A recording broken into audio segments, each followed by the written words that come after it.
बिस्मिल्लाहिर्रहमानिर्रहीम। अल्लाह के नाम के साथ जो बड़ा मेहरबान और निहायत रहम करने वाला है। रब्बि इश्रह ली सदरी व यस्सिर ली अमरी वहलुल उक़दतम मिन लिसानी यफ़क़हू क़ौली। अल्लाहुम्मा सल्लि अला सय्यदिना व मौलाना मुहम्मद व अला आलि सय्यदिना व मौलाना मुहम्मद व बारिक वसल्लिम। अस्सलामु अलैकुम व रहमतुल्लाहि व बरकातहू। नाज़रीन व सामीन, मैं अली अफ़ज़ल ख़ान आपकी खिदमत में हाज़िर। और रमज़ान का महीना है, रहमतों का महीना है, बरकतों का महीना है। अल्लाह ताला मुझ समेत हम सबको ये तौफ़ीक़ अता फ़रमाए कि हम ज़्यादा से ज़्यादा इस महीने के जो फ़वाइद हैं और इससे जो हम नेकियां हासिल कर सकें वो हम कर सकें। इससे पहले वाले दो जो मैंने प्रोग्राम रिकॉर्ड कराए थे उसमें मैंने ये ज़िक्र किया था कि अल्लाह ताला फ़रमाते हैं कि इंसान की हुब्बुश शहवात में बहुत सारी चीज़ें इंसान के अंदर रखी गई हैं, वदियत की गई हैं। इसमें वो औरतों की मोहब्बत और बेटों की मोहब्बत और सोने चांदी की मोहब्बत और निशान किए हुए घोड़ों की मोहब्बत और ज़मीन जायदाद की मोहब्बत और ये सारी चीज़ें थी।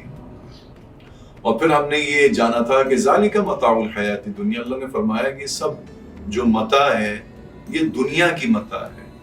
और एक साहब बता रहे थे, मुझे आलिम है, कि एक ज़माने में अरब कल्चर के अंदर जो बावर्ची खाने के अंदर जो एक कपड़ा जो क्लीनिंग के लिए इस्तेमाल होता है, जिसको हम साफ़ी कहते हैं, साफ करने वाला, उसको अरब कल्चर के अंदर बावर्ची खाने में उसको कहते थे मता।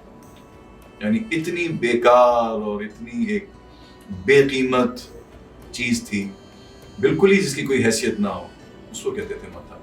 तो ये सारी चीज़ें गिना के अल्लाह ने कहा ज़ालिका मताउल हयाती, दुनिया की मता है। जैसे तुम अपने बावर्ची खाने में साफ करते हो एक कपड़े को, उसकी क्या हैसियत होती है, ये वक़्त है तमाम चीज़ों की। तो अल्लाह करे कि अल्लाह ताला हमें भी ये ईमान अता फरमाए, इस पे ईमान कामिल अता फरमाए, यकीन अता फरमाए, क्योंकि आखिर में तो सारी बात यकीन की आ जाती है।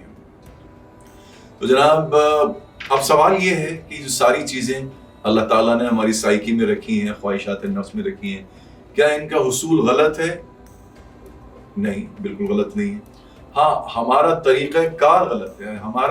हम जो राह अपनाते हैं इनको हासिल करने के लिए, एक्चुअली वो राह गलत है। वरना कुरान मजीद की मैं एक आयत आपसे सूरह एराफ 7 की ग़ालिबन 32वीं आयत है, 7 की 32 आयत है। उसमें अल्लाह ताला फरमाता है, औज़ु बिल्लाहि मिनश शैतानिर रजीम, बिस्मिल्लाहिर रहमानिर रहीम, कुल मन हर्रमा ज़ीनतल्लाहि अल्लती अख़रजा लिइबादिही वत्तय्यबाति मिनर रिज़्क़ कुल हिया लिल्लज़ीना आमनु फ़िल हयातिद दुनिया खालिसतन यौमल क़ियामह कज़ालिका नुफ़स्सिलुल आयाति लिक़ौमिन यअलमून। कुल, ए नबी सल्लल्लाहु अलैहि वसल्लम कह दीजिए, मन हर्रमा ज़ीनतल्लाहि अल्लती, किसने हराम करार दिया अल्लाह ताला की जीनत को? इससे पहले हम जीनत जान चुके थे, इससे पहले वाले प्रोग्राम में कि जीनत में क्या क्या चीज़ें हैं। तो यहाँ अल्लाह ताला फरमाता है, ए नबी कह दीजिए इनसे, मन हर्रमा ज़ीनतल्लाहि अल्लती, किसने हराम करार दिया मेरी बनाई हुई जीनत को? अखरजा लिइबादिही वत्तय्यबाति मिनर रिज़्क़, जो मैंने अपने बंदों के लिए निकाली है तैयब चीज़ों से। कुल मन हर्रमा ज़ीनतल्लाहि अल्लती अखरजा लिइबादिही वत्तय्यबाति मिनर रिज़्क़, जो कुछ अल्लाह ने रिज़्क़ में हमें दिया है, whatever being provided to us is actually the literal or the meaning of risk। तो जो कुछ अल्लाह ने हमें पाक तरीके से, तैयब तरीके से, सही तरीके से, राइट तरीके से, यानी उस किसी चीज़ को हासिल करने के लिए अगर आपको कोई चीज़ चाहिए, अगर आपको गाड़ी खरीदनी है तो वो एक जायज़ ख्वाहिश है, आप उसके लिए मेहनत करें, कोशिश करें, पैसे जमा करें और गाड़ी लें। उसी गाड़ी को कोई आदमी किसी से कोई बेईमानी करके किसी की गाड़ी चोरी करके चलाए तो वो गलत हो गई। हासिल तो दोनों ने कर ली गाड़ियां, एक सही तरीका था, एक गलत तरीका था। तो इसीलिए अल्लाह ताला ने इसमें शुरू बता दिया कि अगर आप तैयब तरीके से, पाक तरीके से कोई जो अल्लाह की बनाई हुई जीनत है उसको हासिल करेंगे तो किसने हराम करार दे दिया उसको? कुल मन हर्रमा ज़ीनतल्लाहि अल्लती अखरजा لعباده والطیبات من الرزق قل هی للذین آمنوا فی الحیات الدنیا، اے نبی کہہ دیجئے یہ تو میرے ایمان والے بندوں کے لیے بنائی ہے میں نے.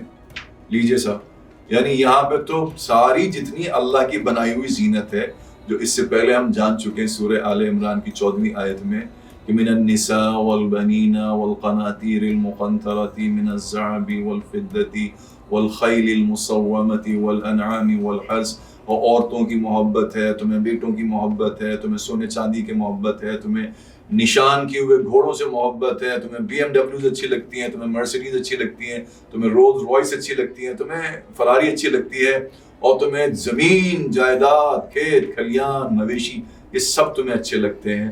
تو یہاں پہ اللہ نے کہا کہ یہ میں نے اپنے ایمان والے بندوں کے لیے بنائی ہے خالصتاً یوم القیامہ، اور قیامت کے دن تو یعنی خالصتاً صرف میرے ایمان والے بندوں کے لیے. کیا مطلب اس بات کا؟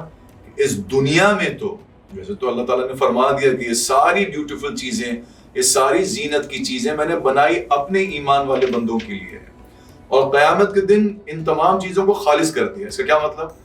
دنیا میں تو ہو سکتا ہے کافر کو، مشرک کو، ناشکرے کو بھی یہ چیزیں مل جائیں، اس کا مطلب یہ نہیں کہ ایمان والے بندے کو نہیں ملیں گے. اللہ تعالیٰ کبھی بھی اپنے بندے کو ان چیزوں سے محتاج نہیں کرے گا. ہاں فرق کیا ہے کہ جو مشرکین ہیں، کافرین ہیں، ان کی جان ان چیزوں میں ہوگی، جبکہ جو ایمان والے بندے ہیں ان کی ٹھوکرے میں یہ چیزیں ہوں گی. یہ فرق ہے. تو یعنی خالصتاً یوم القیامت سے ایک مضمون بالکل صاف طور پہ سمجھ میں آ گیا کہ دیکھو یہاں پہ تو اس زینت کے شراکت دار اور بھی لوگ ہو سکتے ہیں، گناہ گار، کافر، مشرک، اللہ کو نہ ماننے والے، کیونکہ یہ دنیا ہے. لیکن قیامت کے دن یہ صرف میرے ایمان والے بندوں کے لیے. قیامت کے دن کوئی ان تمام زینت والی چیزوں کو کلیم نہیں کر سکتا، نہ اس کا حق ہوگا. کذالک نفصل الآیات کذالک نفصل الآیات لقوم یعلمون، اور اسی طرح ہم اپنی آیات کو کھول کر بیان کرتے ہیں، تفصیل سے بیان کرتے ہیں. لقوم یعلمون، وہ جو علم حاصل کرنا چاہتی ہے، کوئی بھی قوم جو جاننا چاہتی ہے اس کے لیے کھول کے بیان کرتے ہیں. اور یہ تو مہینہ ہی ہمارے لیے ایک ڈھال کی صورت ہے. یعنی پورے مہینے کو اللہ تعالیٰ نے، مجھے نبی صلی اللہ تعالیٰ علیہ وسلم کی ایک حدیث یہاں پہ میں پڑھنا چاہتا ہوں. حضرت ابو ہریرہ رضی اللہ تعالیٰ عنہ سے روایت ہے، انہوں نے بیان کیا کہ رسول اللہ صلی اللہ تعالیٰ علیہ وسلم نے فرمایا کہ روزہ ڈھال ہے، اس لیے نہ تو بری بات کرے اور نہ ہی جہالت کی بات کرے. اگر کوئی شخص اس سے جھگڑا کرے یا گالی گلوچ کرے تو کہہ دے کہ میں روزے دار ہوں. دوبارہ کہہ دے قسم ہے اس ذات کی جس کے قبضے میں میری جان ہے کہ روزے دار کے منہ کی بو اللہ کے نزدیک مشک کی خوشبو سے بہتر ہے. وہ کھانا پینا اور اپنی مرغوب چیزوں کو روزوں کی خاطر چھوڑ دیتا ہے اور میں اس کا بدلہ دیتا ہوں اور نیکی 10 گنا ملتی ہے. تو یہ اللہ تعالیٰ ہم سب کو بھی توفیق عطا فرمائے. یہ تمام اللہ کی جو نعمتیں ہیں، اللہ تعالیٰ کی بنائی ہوئی زینت والی چیزیں ہیں، ان کو ہم طیب طریقے سے، حلال طریقے سے، 2 طریقے ہیں، ایک تو رحمان کا طریقہ ہے اور دوسرا اللہ تعالیٰ نے قیامت تک کے لیے شیطان کو مہلت دی ہوئی ہے، دوسرا شیطان کا طریقہ ہے. گاڑی، ہمارا جو نفس ہے وہ ایک گاڑی کی طرح ہے، اس کا اسٹیئرنگ یا تو آپ رحمان کو دیں گے، رحمان کی آیات کو، اس کے کلام کو، اس کے مذہب کو، نبی صلی اللہ تعالیٰ علیہ وسلم کی سنت کو دیں گے، یا پھر اس کا اسٹیئرنگ آپ شیطان کے ہاتھ میں دیں گے. آپ کی مرضی، میری آپ کی مرضی. لا اکراہ فی الدین، دین میں کوئی جبر تنگی نہیں ہے. اللہ تعالیٰ نے سب کو آزادی دی ہوئی ہے، اور لیکن کوشش کریں کہ اس ماہ رمضان میں ہم ایک اچھے انسان اور اچھے مسلمان بن سکیں. اپنا بہت خیال رکھیے گا. فی امان اللہ.